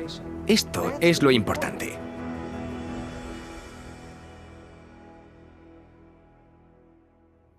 En estos momentos, el veredicto de nuestro caso aún está siendo investigado en el juicio celestial, porque la puerta al refugio del pacto eterno aún está abierta, y esa puerta es Jesús. Yo soy la puerta. El que por mí entrare será salvo. Jesús también habló de la puerta de la salvación en el libro de Apocalipsis. He puesto delante de ti una puerta abierta, la cual nadie puede cerrar, aunque tienes poca fuerza. La razón por la que Noé no cerró la puerta del arca es porque representaba la puerta de la salvación y ningún hombre podía cerrar esta puerta. Imagina la fe de Noé al haber preparado un arca durante 120 años, sabiendo que no tenía forma de cerrar la puerta. Él confió en que Dios cumpliría su promesa, y es así como ocurrió en los días de Noé, porque leemos que Jehová le cerró la puerta. Cuando el juez golpea con su mazo, el caso está cerrado y la investigación ha terminado. De la misma forma, el cierre del arca mostró que el caso de cada individuo había sido determinado. Todos habían escogido aceptar o rechazar la promesa de misericordia. Para entender cómo Dios cerró la puerta de la salvación al final de los tiempos, necesitamos abrir nuestro libro de texto, El Santuario, y veremos cómo Jesús, en este momento, está manteniendo la puerta abierta. Porque no entró Cristo en el santuario hecho de mano, figura del verdadero, sino en el cielo mismo, para presentarse ahora por nosotros ante Dios. Él está en la presencia de Dios. Está allí como nuestro mediador. En estos momentos tenemos un mediador que está intercediendo. Él vive para interceder por nosotros. Un día la intercesión terminará y Él se marchará. El sumo sacerdote saldrá del lugar santísimo. El incensario será derribado.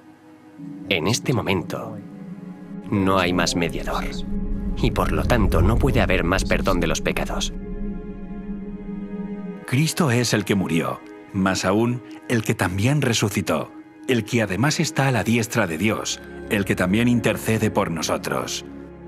Jesús es nuestro defensor en el tribunal celestial, y su intercesión ante el Padre suplicando para nosotros por los méritos de su sangre hace posible la misericordia. Esto significa que cuando Jesús deja la presencia del Padre, la humanidad ya no tendrá más un mediador, y la puerta de la misericordia se cerrará. Ahí los salvos quedan salvos y los perdidos quedan perdidos. Lo que significa que cada caso ya ha sido decidido para vida o para muerte. Damos por sentado que Él nos perdonará, porque a menudo cuando pecamos sabemos que podemos orar y Él nos perdona.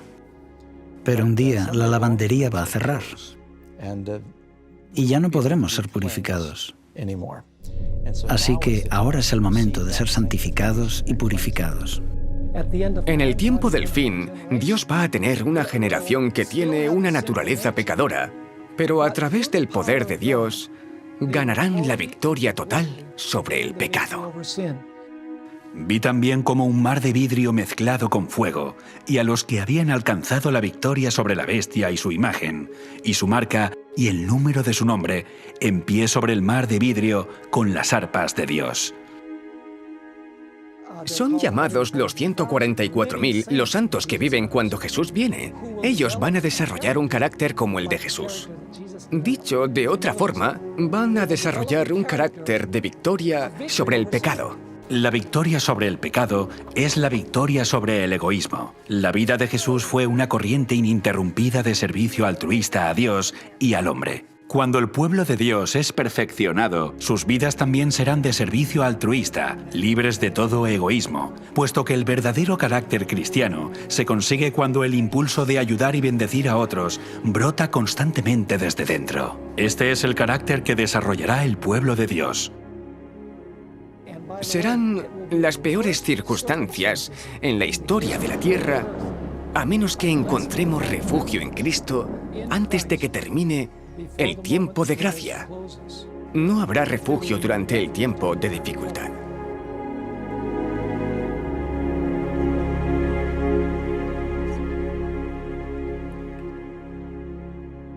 La Biblia dice que Satanás es el acusador de los hermanos, pero Jesús está en la presencia de Dios para defendernos. Pero Jesús no puede terminar su trabajo de intercesión hasta que se levante una generación de santos que estén tan llenos del Espíritu que puedan ponerse en la presencia de Dios sin un mediador. Así que justo ahora Jesús está trabajando para cumplir las promesas de su pacto en aquellos que se lo permitan. Al haber confesado sus pecados en Jesús, han sido perdonados y mediante su poder, sus caracteres han sido santificados y restaurados. En otras palabras, serán capaces mediante el poder de Dios de sostenerse en el momento de dificultad sin pecar cuando ya no haya un mediador en el santuario celestial.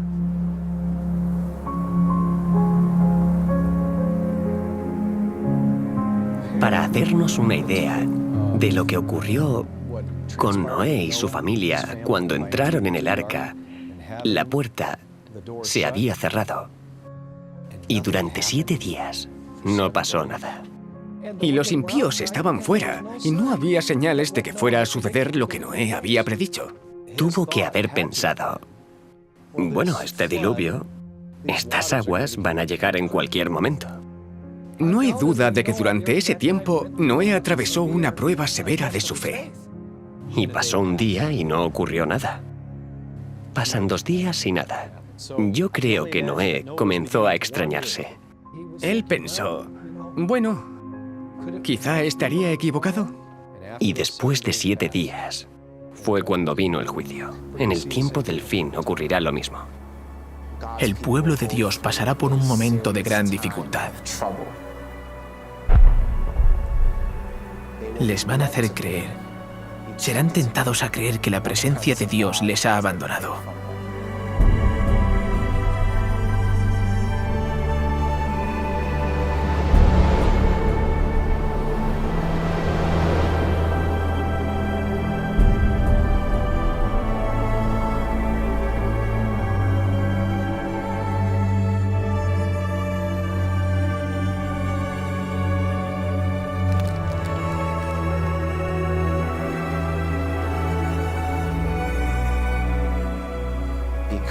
A consecuencia del caos y de sus propios pecados que cometieron en su vida pasada. Mira mi vida, no es lo que debió haber sido, y pasarán por ese momento de dificultad, que es un trance de auténtica agonía mental. ¿Se terminó el tiempo de gracia? ¿Soy salvo?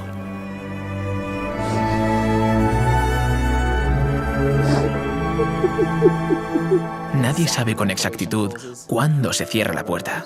Cuando caigan las plagas, sabremos cuándo termina el tiempo de gracia.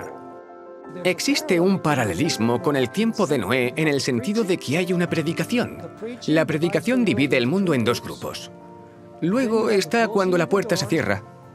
Después hay un periodo donde la fe de los que están dentro del arca se pone a prueba y aquellos que están fuera están seguros de que Noé y su familia están equivocados. Y después está la destrucción.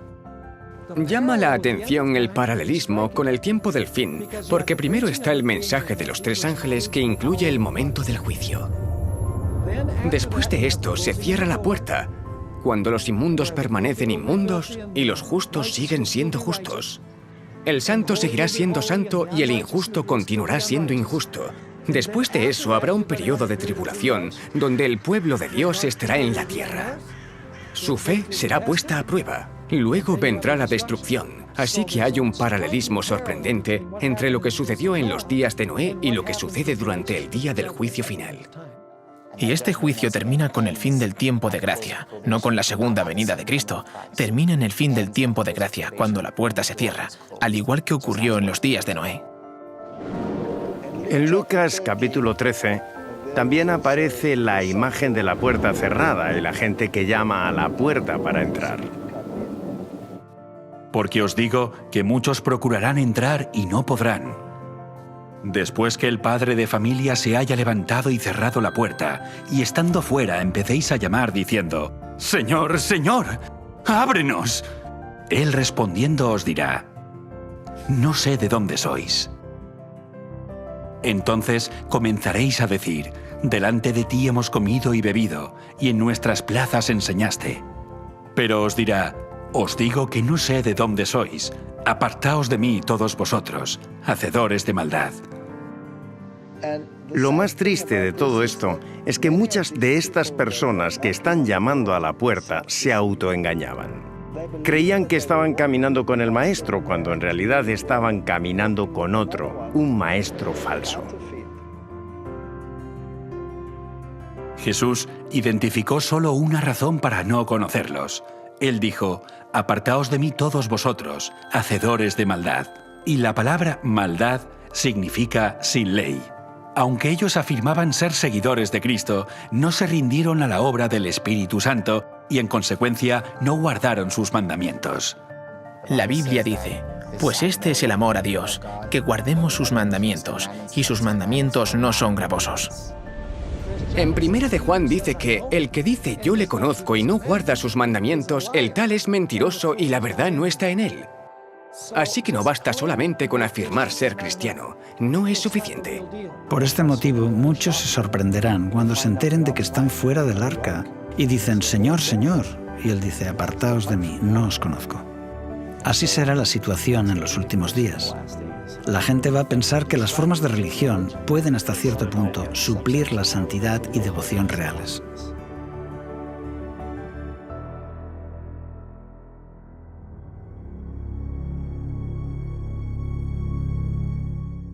Cuando Dios cerró la puerta del arca, la gente ya había tomado su decisión. Algunos decidieron entrar y otros decidieron estar fuera. La sentencia dada a cada uno fue decidida libremente por ellos mismos. La puerta se cerró solo después de que todo el mundo hubiera tomado su decisión. La ejecución del juicio vino después, cuando comenzó a llover. Llovió durante 40 días. Y la Biblia dice que se rompieron todas las fuentes, en plural, del gran abismo. Eso suena a un gran evento catastrófico, y cuando comenzó fue como un estallido que originó primero una grieta en la corteza terrestre, y esta agua bajo una gran presión con todos estos billones de toneladas de rocas por encima, se rompió y salieron disparados hacia la atmósfera a kilómetros de altura. Esto causó una lluvia como no nos podemos imaginar. Conforme esta agua se disparaba a través de esta grieta a gran presión y a gran velocidad, se producía una erosión masiva. Por ejemplo, el sitio donde hoy se encuentra la dorsal mesoatlántica. Esta dorsal que rodea la Tierra pudo ser la primera grieta por donde la Tierra se rompió. Creo que si ahora pudiéramos ver lo que le sucedió a la Tierra durante el diluvio, nos daría miedo. ¿Cómo se debieron sentir los que no estaban en el arca mientras se enfrentaban al juicio de Dios? El juicio que aparece en Apocalipsis 14, versículos 6 y 7, intenta llamar la atención de las personas hacia el Creador, quien había hecho los cielos, la tierra, el mar. Pero aquí, en Apocalipsis 14, encontramos en el mensaje un nuevo matiz. Dice, y las fuentes de las aguas. Esto nos recuerda al diluvio. El año 600 de la vida de Noé, en el mes segundo, a los 16 días del mes, aquel día fueron rotas todas las fuentes del gran abismo, y las cataratas de los cielos fueron abiertas. Aquí es cuando aparece la idea de las fuentes de las aguas. Se abren grandes abismos, y Dios ejecuta el juicio en el mundo por medio del agua. El mensaje del primer ángel nos dice que alabemos a quien hizo las fuentes de las aguas, las mismas aguas que inundaron la tierra. Así que después de que el mensaje del primer ángel anuncie la hora de su juicio, nos recuerda que Dios, una vez más, juzgará el mundo como lo hizo en los días de Noé. La forma de ejecutarlo fue mediante un diluvio universal, pero ahora, en el tiempo del fin, es mediante las últimas 7 plagas. En los días de Noé, el mundo fue destruido mediante un diluvio. Pero en el tiempo del fin, esto se producirá mediante lo que la Biblia llama las 7 plagas postreras. El mensaje del segundo ángel dirige esta advertencia al pueblo de Dios que aún está dentro de las iglesias caídas diciendo: «Salid de ella, pueblo mío, para que no seáis partícipes de sus pecados, ni recibáis parte de sus plagas». Dios tiene un pueblo. Puede estar disperso en diferentes iglesias, pero saldrán de ellas. Aquellos que queden en Babilonia recibirán las plagas. Esto se dice claramente. El mensaje del tercer ángel también nos advierte sobre estas plagas, diciendo que si alguno adora a la bestia y a su imagen, y recibe su marca en su frente o en su mano, él mismo debe beber del vino de la ira de Dios, que ha sido vaciado puro en el cáliz de su ira. En el siguiente capítulo, la Biblia define la ira de Dios como las últimas 7 plagas. Vi en el cielo otra señal grande y admirable, 7 ángeles que tenían las 7 plagas postreras, que son las últimas, porque en ellas se consumaba la ira de Dios. Las plagas realmente son la intensa ira de Dios sin mezcla de misericordia. Y no soy yo el que lo dice. Lo dice la Biblia. Será el peor periodo de la historia del mundo. Dios está sufriendo durante mucho tiempo, pero hay un límite que el hombre no puede cruzar. Y cuando ese límite se alcance, las plagas caerán. No necesitamos preguntar cuál es ese límite, porque David en el libro de Salmos nos dijo: Tiempo es de actuar, oh Jehová, porque han invalidado tu ley. Durante la crisis de la marca de la bestia, la humanidad aprobará una ley que fuerce a las personas a quebrantar la ley de Dios y la anule. Será en ese momento cuando Dios intervendrá, al igual que lo hizo en Egipto. El faraón hizo una ley. Le dijo a Moisés: vosotros les hacéis cesar. En hebreo es Sabbat. Tú, Moisés, haces que la gente guarde el sábado. Aumenta el trabajo que deben hacer y crea una ley antisábado. Así que el faraón hizo una ley y como consecuencia vinieron las plagas. El nuevo faraón hará una ley similar y como resultado vendrán las plagas.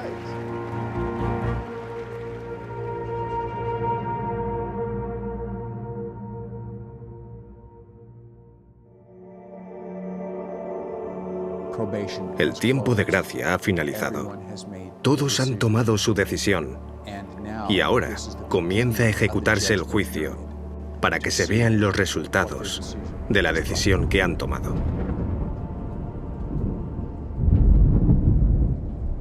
Oí una gran voz que decía desde el templo a los 7 ángeles: Id y derramad sobre la tierra las 7 copas de la ira de Dios.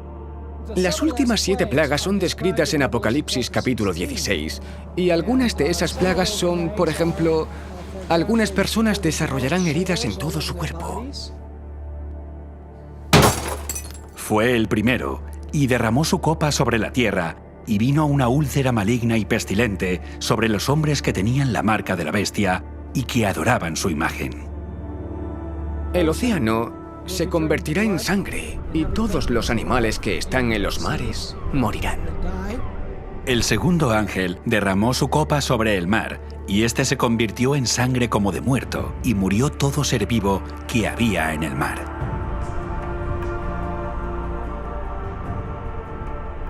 El tercer ángel derramó su copa sobre los ríos y sobre las fuentes de las aguas, y se convirtieron en sangre.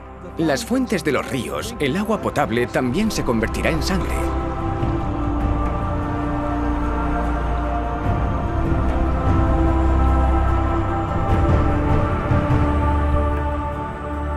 El sol quemará toda la vegetación con calor, un calor terrible. El cuarto ángel derramó su copa sobre el sol, al cual fue dado quemar a los hombres con fuego. Y los hombres se quemaron con el gran calor, y blasfemaron el nombre de Dios, que tiene poder sobre estas plagas, y no se arrepintieron para darle gloria. El quinto ángel derramó su copa sobre el trono de la bestia, y su reino se cubrió de tinieblas, y mordían de dolor sus lenguas, y blasfemaron contra el Dios del cielo por sus dolores y por sus úlceras, y no se arrepintieron de sus obras. El sexto ángel derramó su copa sobre el gran río Éufrates, y el agua de éste se secó, para que estuviese preparado el camino a los reyes del oriente. Y claro, durante la sexta plaga, que el río Éufrates se seque significa que las multitudes van a retirar su apoyo a los líderes religiosos, y en este momento se volverán en contra de los líderes religiosos. Pero debo subrayar que esto tiene lugar después de que el periodo de prueba haya terminado. la gente verá que ha sido engañada. Estamos perdidos, gritan, y tú eres el culpable de nuestra ruina. Y se volverán contra los falsos pastores. Por todos lados hay conflicto y la sangre se derrama. La gente aún está viva en el momento que la puerta se cierra, y mientras que el mundo se termina, las plagas están cayendo, y esto sucede antes de que Cristo venga en las nubes de gloria. Incluso después de que caiga la sexta plaga, sabemos que Jesús aún no ha regresado a la tierra, porque entre la sexta y la séptima plaga, Él dice: «He aquí, yo vengo como ladrón». El séptimo ángel derramó su copa por el aire, y salió una gran voz del templo del cielo, del trono, diciendo: «Hecho está». Entonces hubo relámpagos, voces, truenos y un gran temblor de tierra, un terremoto tan grande cual no lo hubo jamás desde que los hombres han estado sobre la tierra. Y cayó del cielo sobre los hombres un enorme granizo, como del peso de un talento, y los hombres blasfemaron contra Dios por la plaga del granizo, porque su plaga fue sobremanera grande.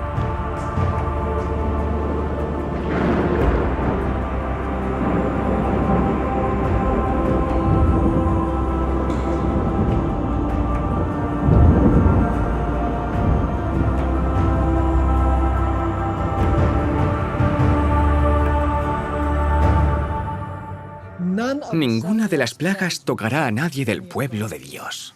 Algunos piensan que Dios va a arrebatar a la Iglesia antes de que Jesús regrese. La Biblia no nos enseña que Dios nos salva de la tribulación, sino a través de la tribulación. El pueblo de Dios estará protegido de las plagas. Es algo parecido a lo que pasó a Israel y a Egipto.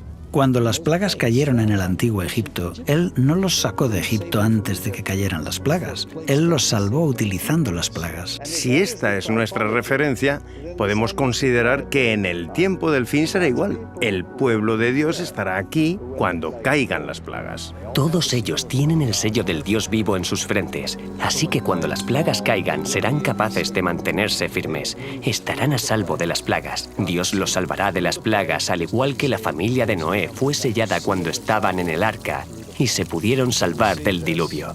Así que aquí vemos que la historia se repite, tanto en Génesis como en Apocalipsis. Será el peor periodo en la historia del mundo. Será un tiempo donde solo podremos subsistir gracias a la protección de Dios. El pueblo de Dios atravesará este periodo y en esos momentos el Salmo 91 será un consuelo. Caerán a tu lado 1000 y 10.000 a tu diestra, mas a ti no te llegará. Ciertamente con tus ojos mirarás y verás la recompensa de los impíos, porque has puesto a Jehová, que es mi esperanza, al Altísimo por tu habitación. No te sobrevendrá mal, ni plaga tocará tu morada. Pues a sus ángeles mandará cerca de ti, que te guarden en todos tus caminos. En las manos te llevarán, para que tu pie no tropiece en piedra. Han llegado a desarrollar un carácter perfecto gracias a una relación íntima con Cristo, y Cristo, como resultado, pondrá su sello en ellos para sostenerlos en el tiempo de dificultad y revelar a los ángeles quién debe ser protegido durante este tiempo de dificultad. En los días de Noé, el arca fue el medio por el que Dios cumplió la promesa de mostrar misericordia a Noé. Por lo tanto, el arca en el tiempo del fin es el medio por el que Dios cumplirá su promesa de mostrar misericordia a aquellos que entren al pacto eterno. Por lo tanto, la promesa se cumple mediante la sangre del pacto eterno. Dios ahora ordena a sus santos ángeles preservar y proteger de las últimas 7 plagas a aquellos que están dentro del pacto mediante la sangre de Jesús. Es la consumación final de la ira de Dios sobre un mundo que ha rechazado su misericordia, que ha rechazado su ley y que ha rechazado su justicia. Y al rechazar la misericordia de Dios, no hay nada más que Dios pueda hacer cuando la persona dice: no necesito el perdón.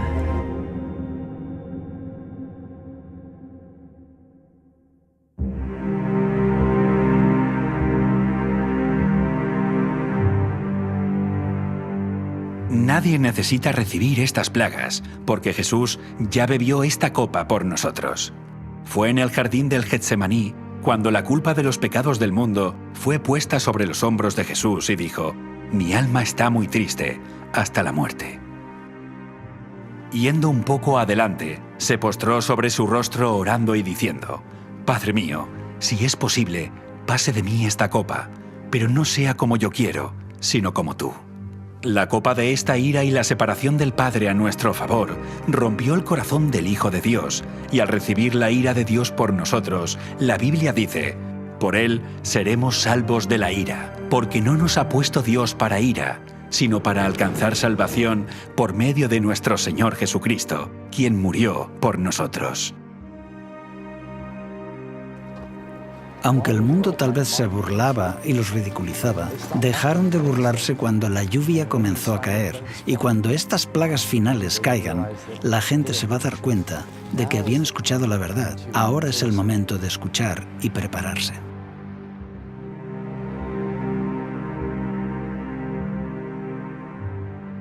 Al igual que las multitudes se reunieron ante el arca contemplando la decisión final que sellaría su destino, así te encuentras tú hoy en el valle de la decisión. ¿Recibirás el mensaje de Noé repetido por el mensaje de los 3 ángeles? ¿Entrarás al arca del pacto eterno descansando el 7º día guardando la señal del pacto? ¿Estarás entre aquellos que guardan los mandamientos de Dios y la fe de Jesús, o estarás entre aquellos que siguen los mandamientos de los hombres? La crisis de la marca de la bestia vendrá y hará que todos tomen una decisión. Después el tiempo de gracia terminará. Como dice la Escritura, muchos pueblos en el valle de la decisión, porque cercano está el día de Jehová en el valle de la decisión.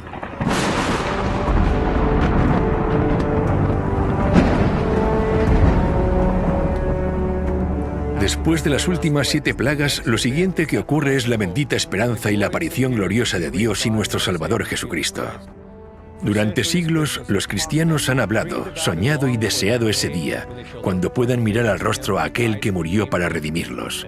Y ahora ese tiempo ha llegado. ¿Pero estarás listo para encontrarte con Él? Segunda venida. Cuando volvamos a ver de nuevo a Cristo, cuando Cristo venga por segunda vez, la Biblia dice que esta tierra quedará en un estado inhabitable a causa del fuego y la presencia de Dios. Porque nuestro Dios es fuego consumidor. Cuando Él regrese a la tierra, Pablo escribe: cuando se manifieste el Señor Jesús desde el cielo con los ángeles de su poder en llama de fuego. Él regresará como fuego consumidor, porque Jesús no solo vendrá como el ser humano que fue cuando caminó sobre esta tierra. Él vendrá como el Rey de Reyes y Señor de Señores. Su gloria ya no estará velada.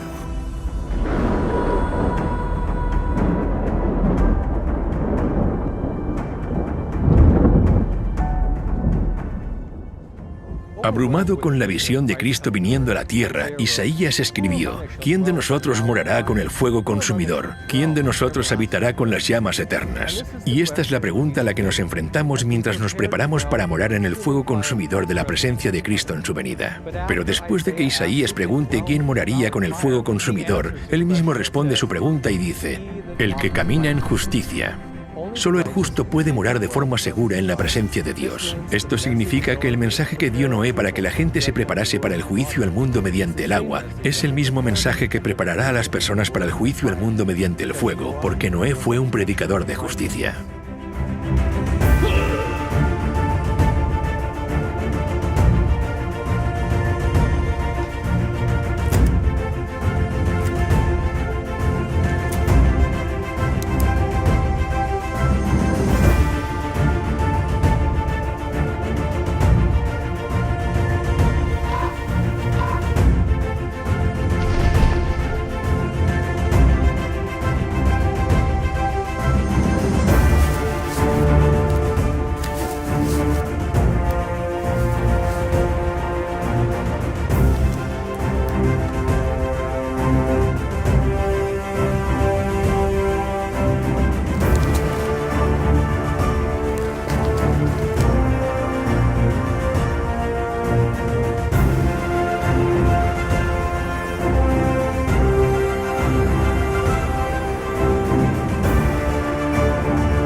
Como evolucionista, nunca pude entender por qué debo guardar un día de reposo si no hubo una creación de 6 días.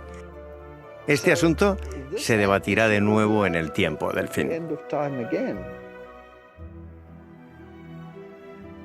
Recuerdo a una señora en particular que vino a mis reuniones cuando hablaba sobre el cuerno pequeño de Daniel 7 y 8 y la bestia de Apocalipsis 13, una profecía que identifica al papado católico. Y ella dijo que había crecido en la Iglesia Católica.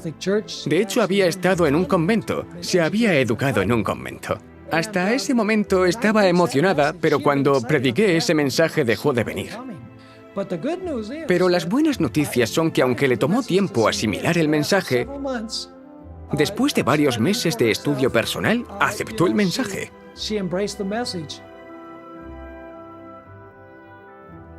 Cuando escuché por primera vez hablar del santuario, me pareció aburrido, porque no tenía ni idea de lo que se trataba. Acababa de entrar en la iglesia y solo me atraía, te puedes imaginar, el tema de la marca de la bestia. El santuario era solo como, bueno, sí, la marca de la bestia, eso es lo importante. No fue hasta que aprendí a estudiar la Biblia que comencé a ver la belleza de los símbolos del santuario. Cuando comencé a estudiarlo personalmente y me di cuenta de su función dentro del contexto del mensaje de los 3 ángeles, puedo decir que enriqueció y profundizó mi comprensión de la palabra de Dios, del plan de salvación, del carácter de Cristo. Realmente enriqueció la visión que yo tenía del plan de salvación. my view of the plan of salvation.